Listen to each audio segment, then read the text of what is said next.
Hello नमस्कार दोस्तों। स्वागत है एक बार फिर से आप सभी का हमारे YouTube channel sunrise classes official में। आज की क्लास में हम बात करेंगे भारत के विश्व विरासत स्थलों के बारे में। जितने भी इम्पोर्टेंट क्वेश्चंस बन सकते हैं उन सभी के बारे में हम डिटेल में बात करेंगे। पिछली क्लास में हमने पढ़े थे भारत के विश्व विरासत स्थल, जितने भी यूनेस्को की सूची में स्थल शामिल हैं उन सभी के बारे में हमने डिटेल में बात की थी। अगर आपने अभी तक उस क्लास को नहीं देखा है तो हमारे प्लेलिस्ट में जाइए और उस क्लास को देखें।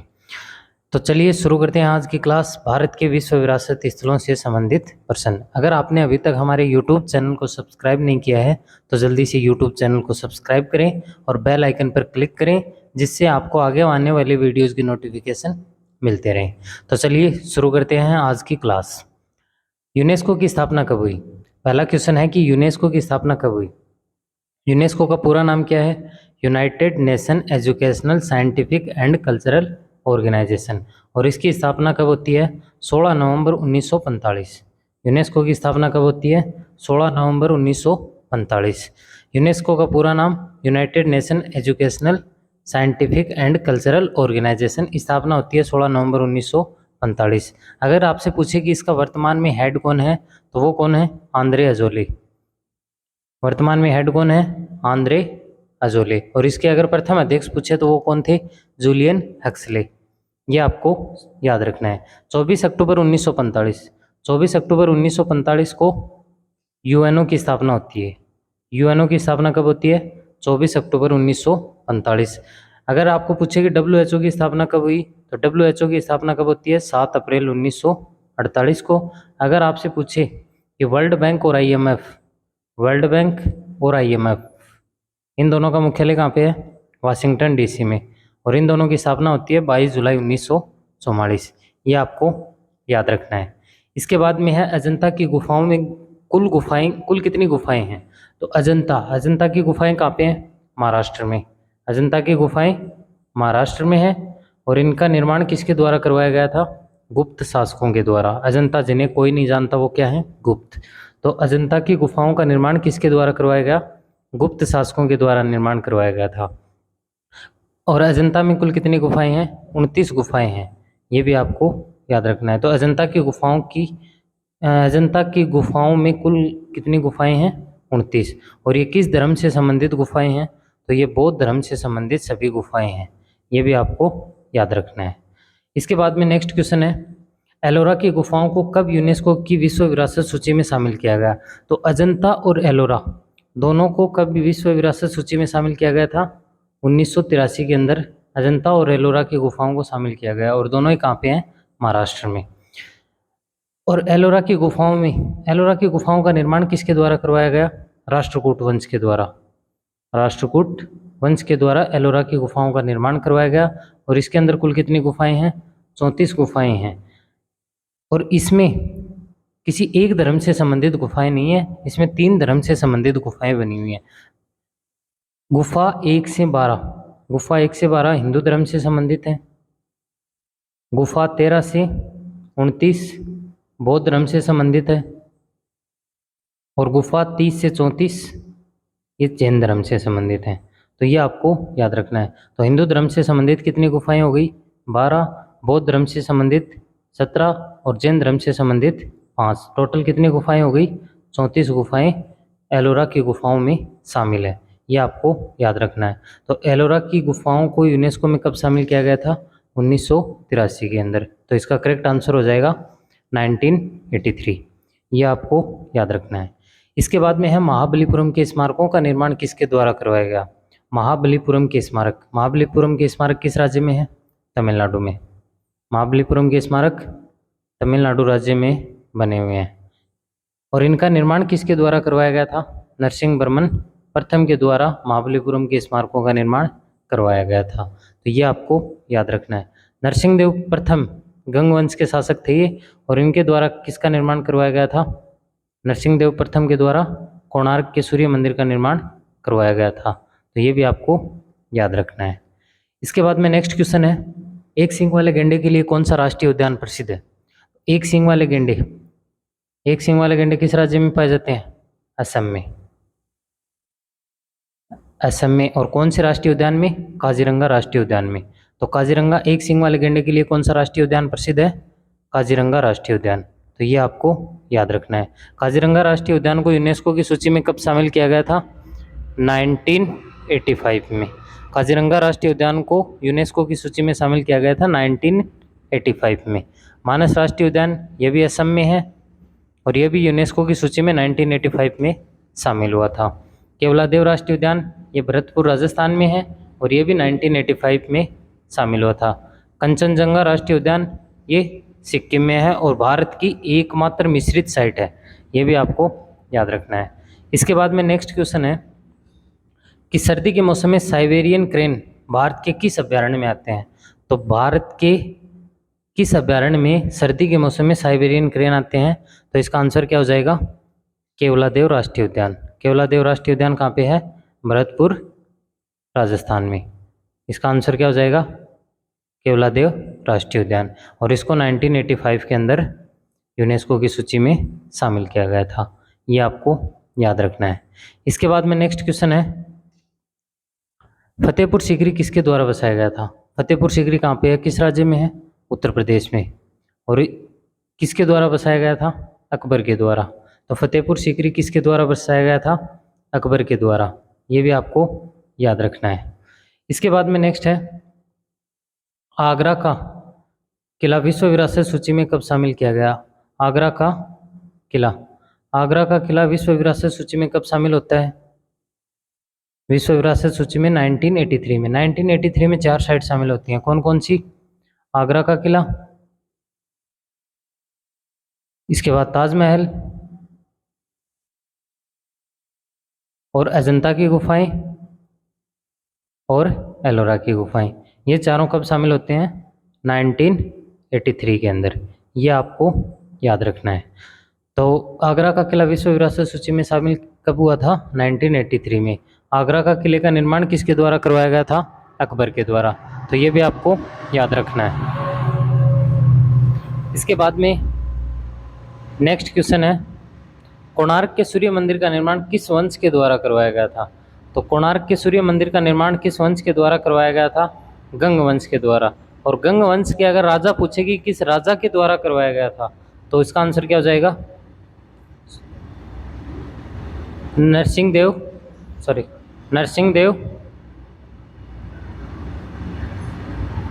नरसिंह देव प्रथम के द्वारा कोणार्क के सूर्य मंदिर का निर्माण करवाया गया था, ये आपको याद रखना है। इसके बाद में नेक्स्ट है ताजमहल का निर्माण किसके द्वारा करवाया गया था? तो ताजमहल का निर्माण किसके द्वारा करवाया गया था? शाहजहां के द्वारा। और यूनेस्को की सूची में कब शामिल किया गया था? 1983 के अंदर। ये भी आपको याद रखना है।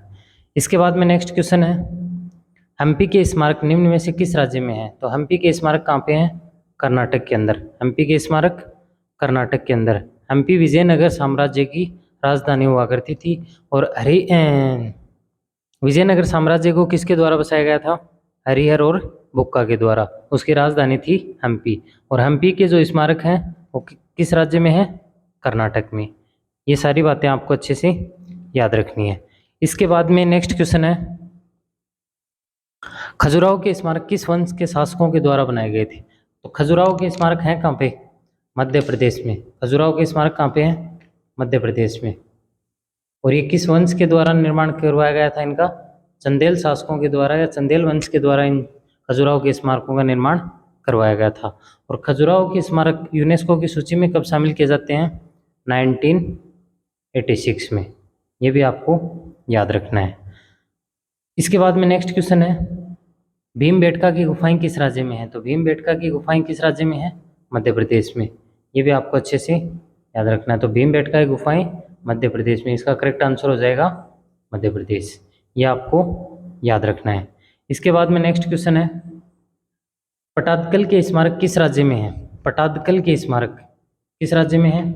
कर्नाटक में। पटादकल के स्मारक किस राज्य में है? कर्नाटक में। ये आपको याद रखना है। तो पटादकल के स्मारक कर्नाटक राज्य में है, ये आपको अच्छे से याद रखना है। इसके बाद में नेक्स्ट क्वेश्चन है वृद्धेश्वर मंदिर का निर्माण किस वंश के शासकों के द्वारा करवाया गया?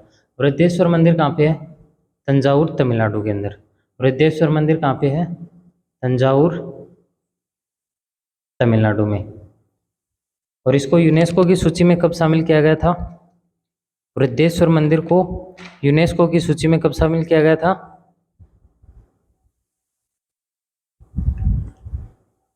1987 में।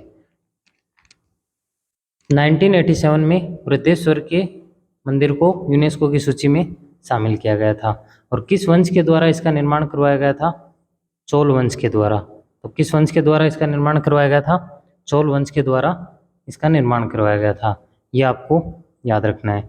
इसके बाद में नेक्स्ट क्वेश्चन है, फूलों की घाटी राष्ट्रीय उद्यान किस राज्य में है? तो फूलों की घाटी राष्ट्रीय उद्यान किस राज्य में है? उत्तराखंड में। फूलों की घाटी राष्ट्रीय उद्यान कहाँ पे है? उत्तराखंड में। नंदा देवी और फूलों की घाटी राष्ट्रीय उद्यान दोनों यूनेस्को की सूची में शामिल किए गए हैं। तो जो ये कहाँ पे हैं दोनों? उत्तराखंड में। तो नंदा देवी को 1988 में शामिल किया गया था और फूलों की घाटी राष्ट्रीय उद्यान को 2005 के अंदर यूनेस्को की सूची में शामिल किया गया था। ये भी आपको याद रखना है। इसके बाद में नेक्स्ट क्वेश्चन है, सांची के स्तूप का निर्माण किसके द्वारा करवाया गया था? तो सांची का जो स्तूप है वो किस राज्य में है? मध्य प्रदेश में बना हुआ है। और इसका निर्माण किसके द्वारा करवाया गया था? सम्राट अशोक के द्वारा। तो सांची का स्तूप मध्य प्रदेश में है और इसका निर्माण किसके द्वारा करवाया गया?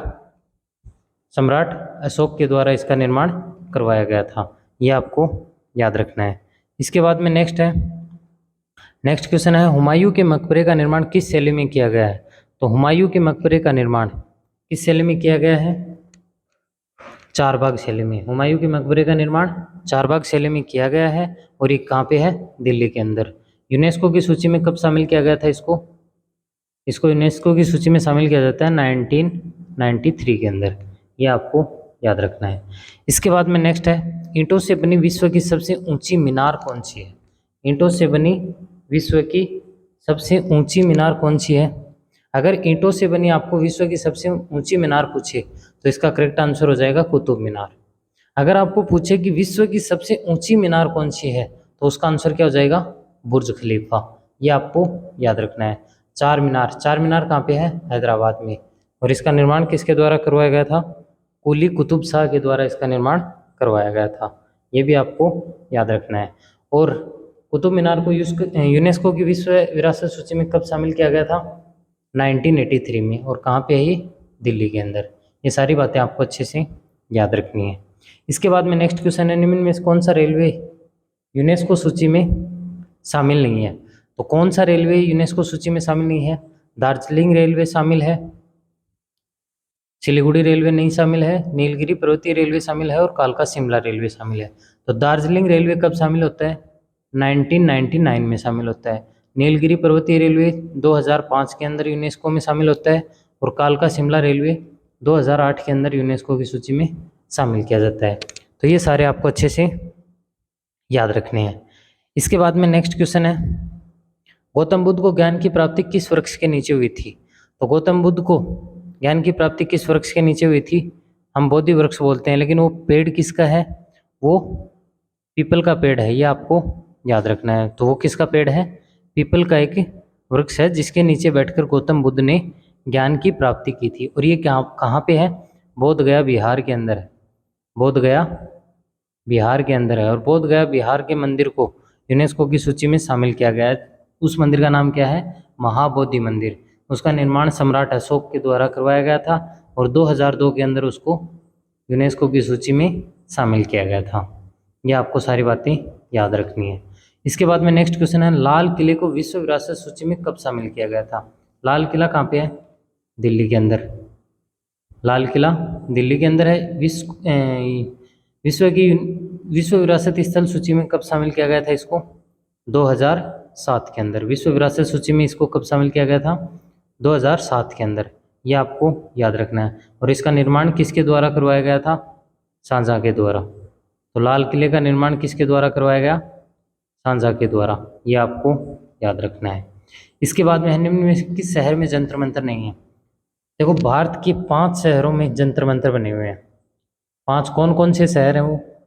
एक तो दिल्ली है, एक मथुरा है, एक उज्जैन है, और एक वाराणसी है, और जयपुर। तो कौन कौन से हो गए? दिल्ली में हो गया, मथुरा में हो गया, उज्जैन में हो गया, बनारस या वाराणसी में हो गया, और एक जयपुर के अंदर हो गया। इन 5 शहरों के अंदर भारत में जंतर मंतर बने हुए हैं। और किस शहर में जंतर मंतर नहीं है? मुंबई में। तो इसका जो करेक्ट आंसर है वो क्या हो जाएगा? मुंबई। मुंबई में जंतर मंतर नहीं है। और आपको याद रखना है कि जयपुर के जंतर मंतर को विश्व विरासत सूची में शामिल किया गया है। और इसका निर्माण किसके द्वारा करवाया गया था? सवाई जयसिंह के द्वारा। और जयपुर का जो विश्व विरासत स्थल सूची में कब शामिल किया गया था? जयपुर के जंतर मंतर को 2010 के अंदर विश्व विरासत सूची में शामिल किया गया था। तो ये आपको याद रखना है। इसके बाद में है कौन सा पहाड़ी दुर्ग यूनेस्को सूची में शामिल नहीं है? तो देखो, राजस्थान के 6 पहाड़ी दुर्ग विश्व विरासत सूची में शामिल किए गए हैं। कौन कौन से? एक तो चित्तौड़गढ़ दुर्ग है, कुंभलगढ़ दुर्ग है, रणथंभौर दुर्ग, गागरोन दुर्ग, आमेर दुर्ग, और इसके अलावा जैसलमेर दुर्ग। इन 5 दुर्ग को शामिल किया गया है। तो इनमें से कौन सा शामिल नहीं है? मेहरानगढ़ दुर्ग। मेहरानगढ़ दुर्ग इसका इस क्वेश्चन का करेक्ट आंसर हो जाएगा, मेहरानगढ़ दुर्ग। और ये कहाँ पे है? जोधपुर के अंदर। इसको शामिल नहीं किया गया है। तो गागरोन दुर्ग, आमेर दुर्ग, रणथंभौर दुर्ग, और इसके अलावा जैसलमेर दुर्ग, और कुंभलगढ़ दुर्ग, और चित्तौड़गढ़ दुर्ग। ये 6 दुर्ग हैं जो विश्व विरासत सूची में शामिल किए गए हैं। और इनको शामिल कब किया गया था? 2013 के अंदर। ये भी आपको याद रखना है। इसके बाद में नेक्स्ट क्वेश्चन है, रानी की वाव को निम्न में से किस भारतीय नोट पर चित्रित किया गया? रानी की वाव। तो रानी की वाव किस नोट पे चित्रित है? 100 रुपये के नोट पे चित्रित है।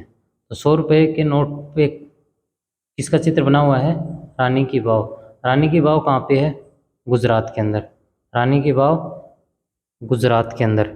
और विश्व विरासत सूची में इसको कब शामिल किया गया था? 2014 के अंदर। ये भी आपको याद रखना है, 2014 के अंदर। ठीक है, ये आपको अच्छे से याद रखना है। इसके बाद में है नालंदा विश्वविद्यालय की स्थापना किसके द्वारा की गई? तो नालंदा विश्वविद्यालय कहाँ पे है? बिहार में। नालंदा विश्वविद्यालय कहाँ पे है? बिहार में। और इसकी स्थापना किसके द्वारा की गई थी? कुमारगुप्त के द्वारा। किसके द्वारा? कुमारगुप्त। और गुप्त वंश के संस्थापक कौन थे? श्रीगुप्त। ये भी आपको याद रखना है। तो नालंदा विश्वविद्यालय की स्थापना किसके द्वारा की गई थी? कुमारगुप्त के द्वारा नालंदा विश्वविद्यालय की स्थापना की गई थी। ये आपको याद रखना है। इसके बाद में नेक्स्ट है, भारत की एकमात्र मिश्रित धरोहर कौन सी है? तो वो कौन सी हो जाएगी? कंचनजंगा राष्ट्रीय उद्यान। वो कौन सी हो जाएगी? कंचनजंगा राष्ट्रीय उद्यान। और कंचनजंगा राष्ट्रीय उद्यान को विश्व विरासत सूची में कब शामिल किया गया था? 2016 के अंदर। तो कंचनजंगा राष्ट्रीय उद्यान भारत की एकमात्र मिश्रित धरोहर है जिसको 2016 के अंदर विश्व विरासत सूची में शामिल किया गया था। इसके बाद में नेक्स्ट क्वेश्चन है, यूनेस्को में शामिल होने वाला पहला भारतीय शहर कौन सा है? तो यूनेस्को की सूची में अब तक 2 शहर शामिल हुए हैं। कौन कौन से? एक तो अहमदाबाद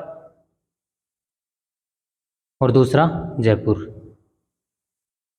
तो 2017 के अंदर तो अहमदाबाद को शामिल किया गया था और 2019 के अंदर जयपुर को शामिल किया गया है।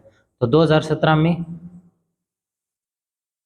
अहमदाबाद को शामिल किया गया था और 2019 में जयपुर को शामिल किया गया है। तो सबसे पहला शहर कौन सा हो जाएगा? अहमदाबाद। अहमदाबाद को कब शामिल किया गया था? 2017 में। और जयपुर को 2019 में। तो सबसे पहला शहर विश्व विरासत सूची में शामिल होने वाला कौन सा हो गया? अहमदाबाद। ये आपको अच्छे से याद रखना है।